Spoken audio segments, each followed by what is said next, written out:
Assalamualaikum warahmatullahi wabarakatuh. Salam sejahtera bagi kita semua. Om Swastiastu, Namo Buddhaya. Pada kesempatan kali ini, saya akan berbagi materi mengenai akuntabel dan kompeten. Sebelumnya, perkenalkan, saya Nopvi Sedianisi, peserta Latsar CPNS Golongan 2, Angkatan 3, Kelompok 4, pada instansi Mahkamah Agung Republik Indonesia. Materi yang pertama yaitu mengenai akuntabel.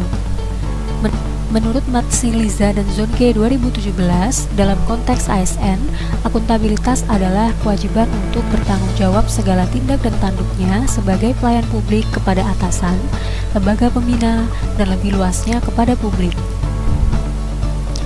Aspek-aspek akuntabilitas meliputi: akuntabilitas adalah sebuah hubungan, akuntabilitas berorientasi pada hasil, akuntabilitas membutuhkan laporan, akuntabilitas membutuhkan konsekuensi, dan akuntabilitas memperbaiki kinerja.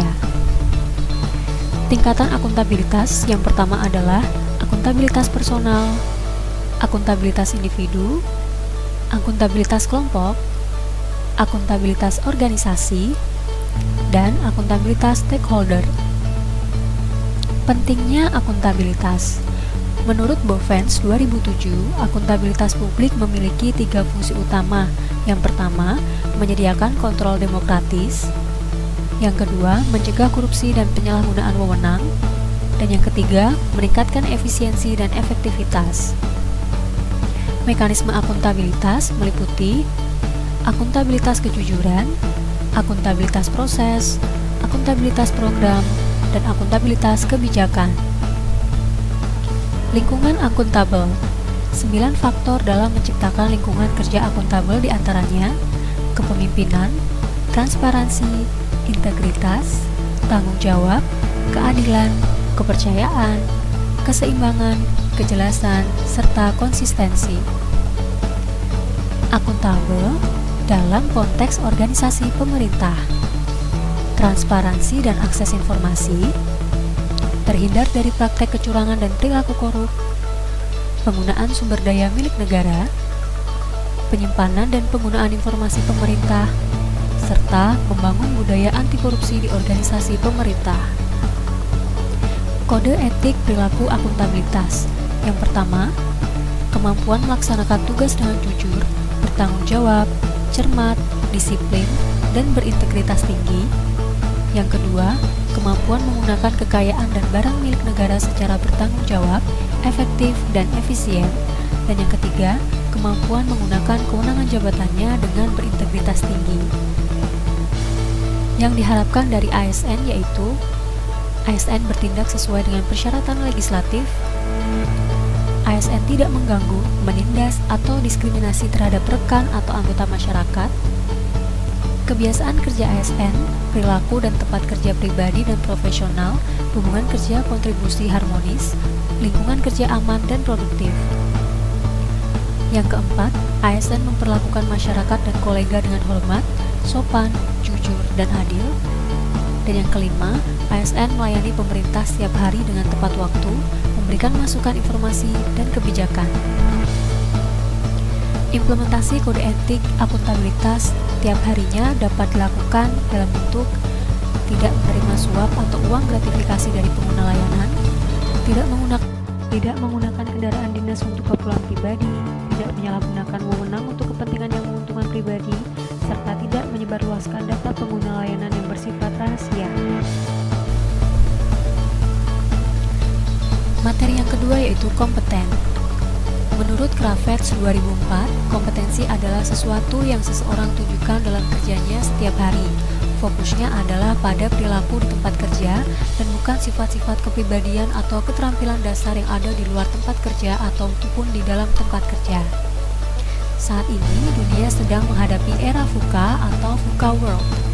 Menurut Miller, Groth, dan Mahon 2018, VUCA World yaitu dunia yang penuh gejolak atau volatility, disertai penuh ketidakpastian atau uncertainty.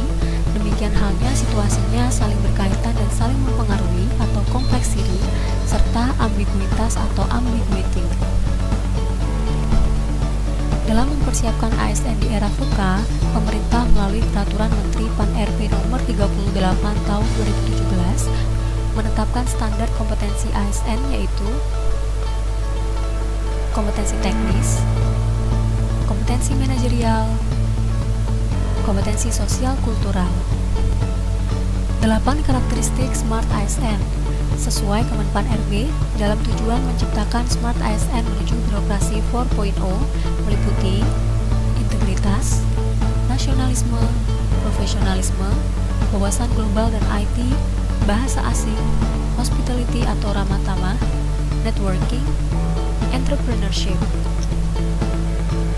Prinsip pengembangan kompetensi ASN terdiri dari upaya peningkatan kompetensi yang dilakukan organisasi maupun individu melalui proses perencanaan, pelaksanaan, dan evaluasi sesuai dengan kebutuhan organisasi dan pegawai. Setiap ASN memiliki hak dan kesempatan untuk mengembangkan kompetensi. Ada pengembangan kompetensi sesuai kebutuhan jabatan, pengembangan kompetensi sebagai salah satu dasar dalam pengangkatan jabatan dan pengembangan karir.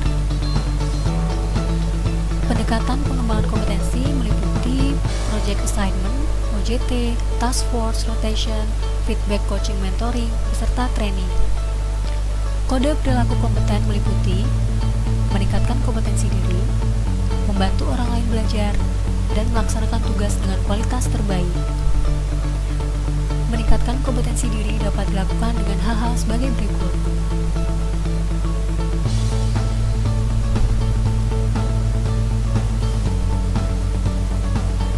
Membantu orang lain dalam belajar dapat dilakukan dengan cara sebagai berikut.